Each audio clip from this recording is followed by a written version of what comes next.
Alright, well that was fun. Oh yeah, he's still on the prowl. I think they're behind us now. I think they're down by that pond. We'll see. There's that bush. Ooh, that thing is horrific. Okay, Brett. Oh yeah, getting a little snow bath. Now it's pretty cold out here today. About 13 when we left the house. So my wife put Brewster's winter jacket on him. So dorky looking. I don't know if he really minds. No, he's bathed in his jacket. Maybe he thinks, Mom, don't put this dorky coat on me again. Okay, buddy, come on. Now, why wouldn't you just chop this thing down? I mean, what are you trying to do? Yikes. Okay, buddy, come on. I can tell you from experience, a rhododendron does not improve with pruning. We've got a few. I tried it for a while. You'd think they might bush out, do a little better if you cut off the top, but that's not true. They just get uglier and uglier and uglier.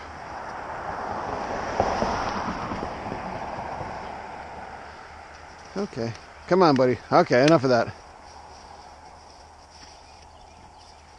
All right, good boy. All right.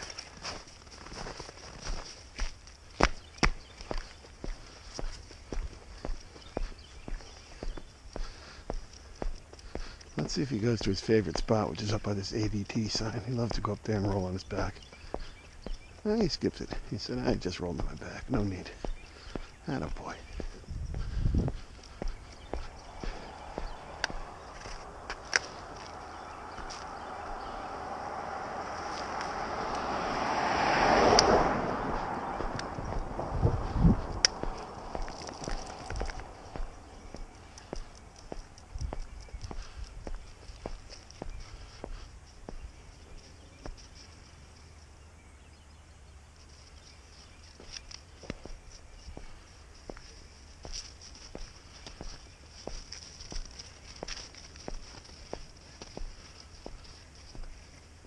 So I learned something the other day that I found pretty surprising. Bernie Sanders beat Hillary Clinton with 60% of the vote compared to her 38% of the vote. That's a pretty good thumping. Pretty darn good thumping. Then I heard that Hillary actually got more delegates out of New Hampshire than Bernie Sanders did. Subsequent to that, I heard that the delegates were actually tied at 15 apiece. I'm not sure what the truth is.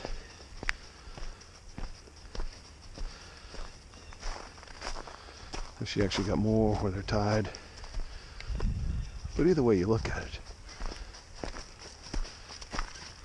isn't there something wrong with that? How can that be? Come on. That fundamentally undermines democracy. The guy cleans her clock. She gets more delegates? I don't get it.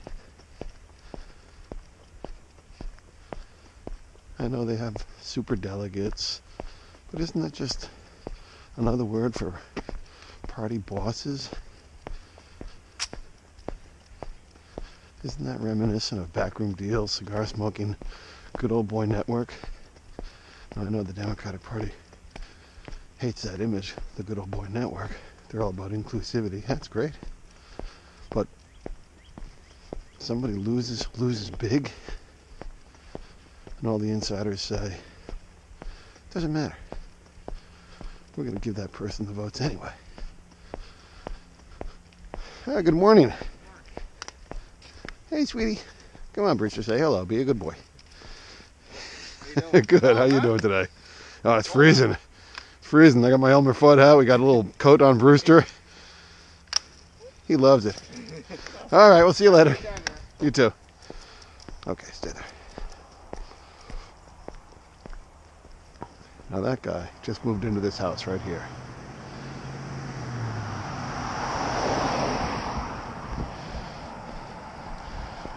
Been there for a month or so I can tell this story now.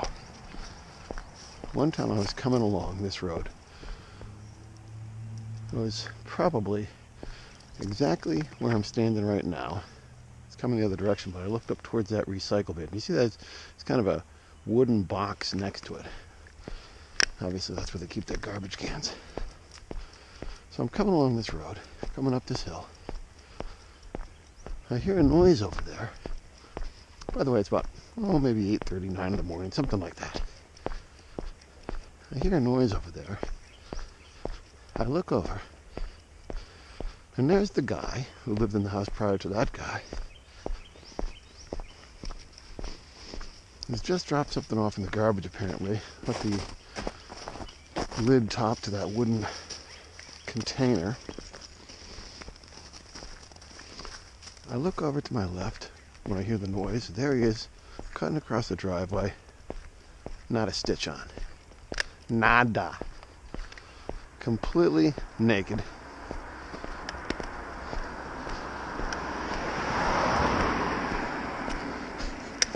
Now, I talked to this guy a few times. He had this fancy car that he used to drive around. I don't know, I wasn't quite sure if he was cool or just trying to be cool or what. Okay, Bristol, that's it. But I saw him buck naked. Now that is not that far from the street. 40, 50 feet. I thought to myself, what on earth is that guy doing? I couldn't quite get the image out of my mind. Every time I saw him drive by, I thought, hey buddy, I seen you naked. That's not a sight I want to see. Especially not out in public. Well, he moved. I think they took a tremendous beating on that house too. I think they bought it kind of at the height of the market and just took a pounding if the sale price that I saw was correct. At any rate, I feel now it's okay to tell that story. I don't want to embarrass the guy who's still living there.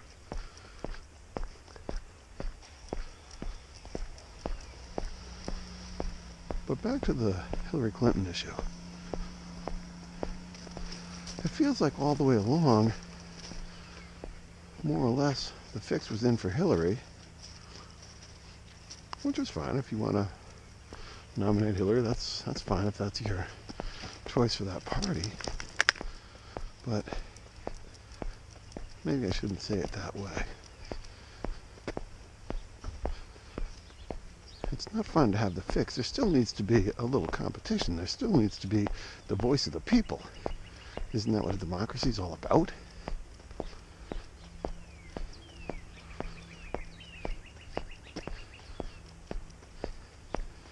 Isn't a democracy all about the people saying, this is what I think we should do? If they think Bernie Sanders is the man,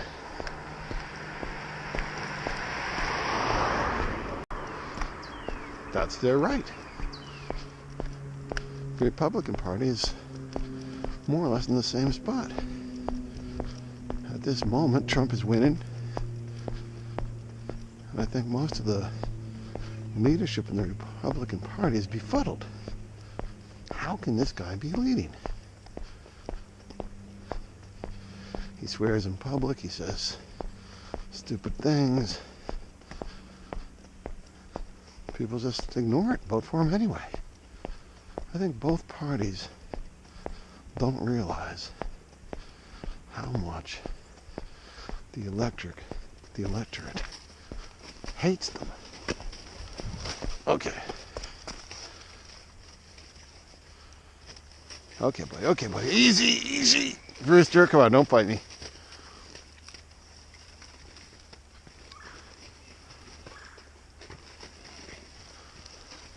Now for me, the $19 trillion debt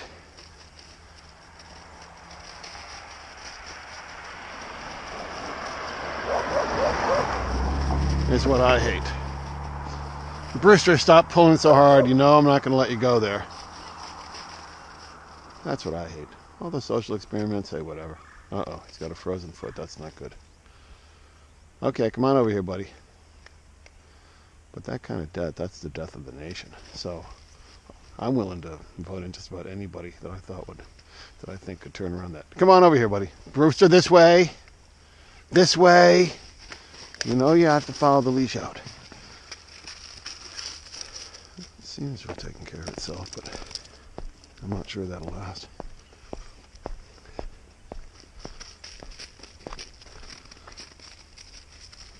Yeah, for me, who's ever going to reverse that debt situation has my vote. We need to drive that thing down $1 trillion per year for the next 20 years.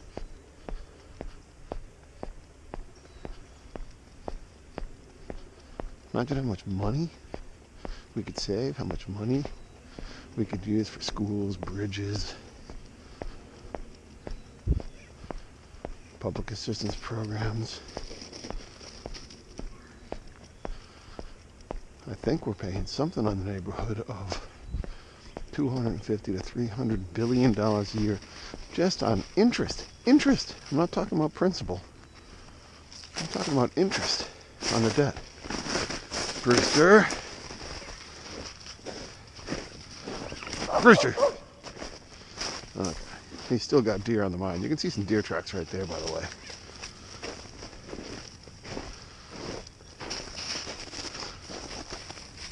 All right.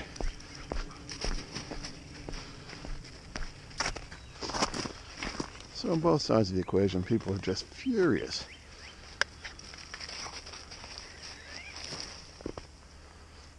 Democrats are furious because I guess what they think is things didn't go far enough. Republicans are furious because they've won some elections recently, Congress, that sort of thing, and let the Democrats steamroll them anyway.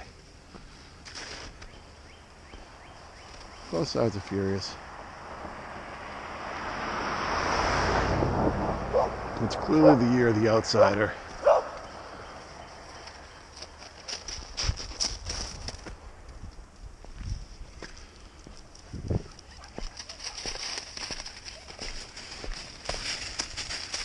Okay, oops.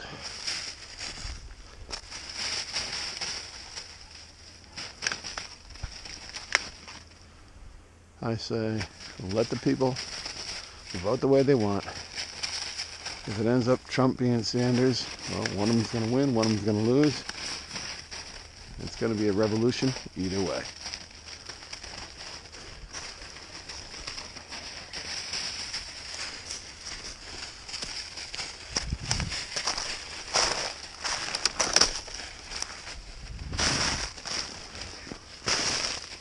All right, calm down. Calm down. Yeah, he is quite fired up. It's too bad he didn't see those deer a little closer. Usually, if he sees them at a distance, he gets all fired up.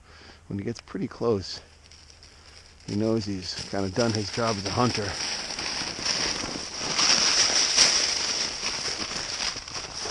He's satisfied.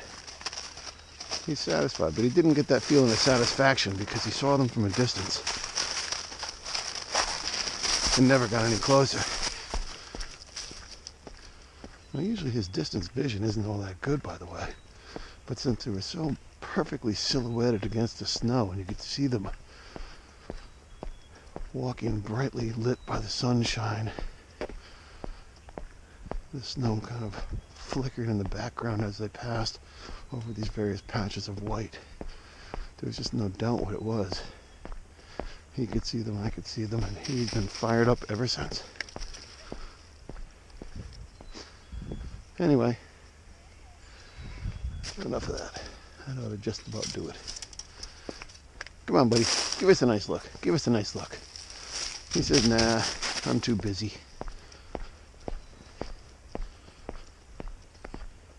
Uh-oh, sore foot.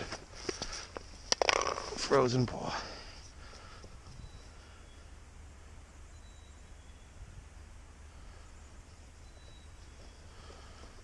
Okay. Oh, hold on. I did say okay, but I meant your paw's okay. Okay. Moving on. Yeah, he does look like a dork.